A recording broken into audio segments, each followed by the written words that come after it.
আমি উপদেষ্টা মাহফুজের এই মন্তব্যের তীব্র প্রতিবাদ জানাচ্ছি। বলে ভাই আপনি কিভাবে জানাচ্ছেন? তিনি তো সরকারে, দেখেন সরকারে বৈশা তারা মাঝে মাঝে এমন এমন কথাবার্তা বলে একটা রাষ্ট্রকে অস্থিতিশীল করার জন্য। এটার যে মূল অর্গান সেটা হচ্ছে সামরিক বাহিনী। বাংলাদেশের ইতিহাসে স্বাধীনতা পরবর্তী সময় সেনাবাহিনীকে নিয়ে বা সেনা প্রধানকে নিয়ে এত ধরনের মন্তব্য, এত ধরনের বক্তব্য, কথায় কথায় সেনা প্রধানকে অ্যাটাক করা, এটা একটা চেতনা ব্যবসা হয়ে গেছে। কারণ এটার একটা অডিয়েন্স আছে। সেনাবাহিনী যদি রাষ্ট্র ক্ষমতা গ্রহণ করতে চাইতো তাহলে অনেক আগেই সেটা সম্ভব ছিল।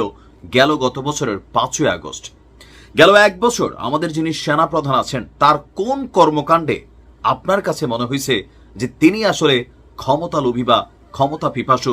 কোনোভাবে কি আপনার কাছে মনে হয়েছে? আমার কাছে মনে হয় নাই। তারপর অনেকের কাছেই মনে হচ্ছে, কারণ এই ইস্যুটা নিয়ে মার্কেট গরম রাখা যায়। আমরা কথা বলছি যে আবারও সামরিক শাসন আসতে যাচ্ছে, সেনা শাসন আসতে যাচ্ছে, পদধ্বনিও নাকি শোনা যাচ্ছে। এই পদধ্বনি আবার কারা শোনেন?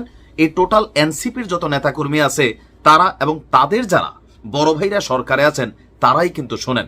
কারণ দুই বড় ভাই, এক মাহফুজ তিনি আওয়াজ শুনছেন, আর আরেক আসিফ মাহমুদ তিনি আবার বলছিলেন সেনাপ্রধান বুকে পাথর চাপা দিয়া নাকি বলছিলেন যে ডক্টর ইউনূসকে এই পদে দেওয়াটা আসলে খুব কষ্ট করে তিনি মাইনা নিছেন।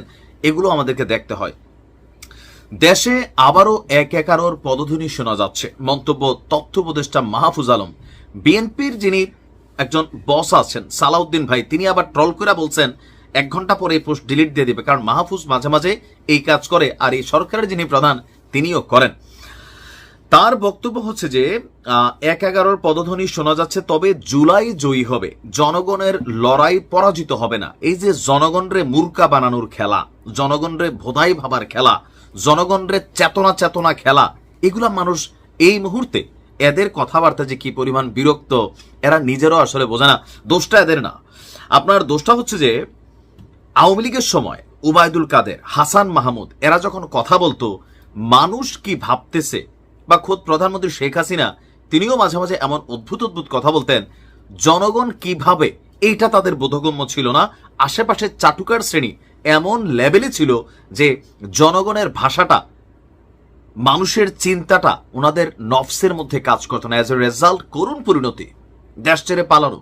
এই মুহূর্তে এই মাহফুজরাও যখন ক্ষমতার মসনদে বসছে, তাদের মন মস্তিষ্ক বা আশপাশে চাটুকার শ্রেণী অথবা ক্ষমতালোভী একটা মেন্টালিটির মানুষ এমনভাবে জায়গা বসছে, এরা যে কি বলে, এদের এই কথাগুলো 1 বছর পরে মানুষকে খাচ্ছে নাকি খাচ্ছে না, এদেরকে এনে যে মানুষ ট্রল করতেছে, সান্ডা না মাহফুজ, সান্ডা সান্ডা, মুলা না মা সান্ডা, সান্ডা সান্ডা, এই ধরনের ডায়লগে কিন্তু এই মাহফুজকে নিয়ে আসছে। তিনি হয়তো ভুলে গেছেন। গেল কয়েকদিন আগে শিবিরকে নিয়ে, জামাতকে নিয়ে গুতা দেওয়া মাহফুজ তিনি আবার বলছেন আন্দোলনের সময় শিবির, যেখানে নাহিদ ইসলাম বলতেছে যে শিবিরের ভূমিকা কি ছিল, সেটা নিয়ে মাহফুজ আবার শিবিরের পক্ষ অবলম্বন করছে, থেরাপি পাইছে। মাঝখানে দেখছে না জামাত নিয়ে কি কাহিনী। তো এই দেশটা হয়েছে কি, যখন যেদিকে ছাতা ধরলে লাভ হয় ওইদিকে ছাতা ধরে।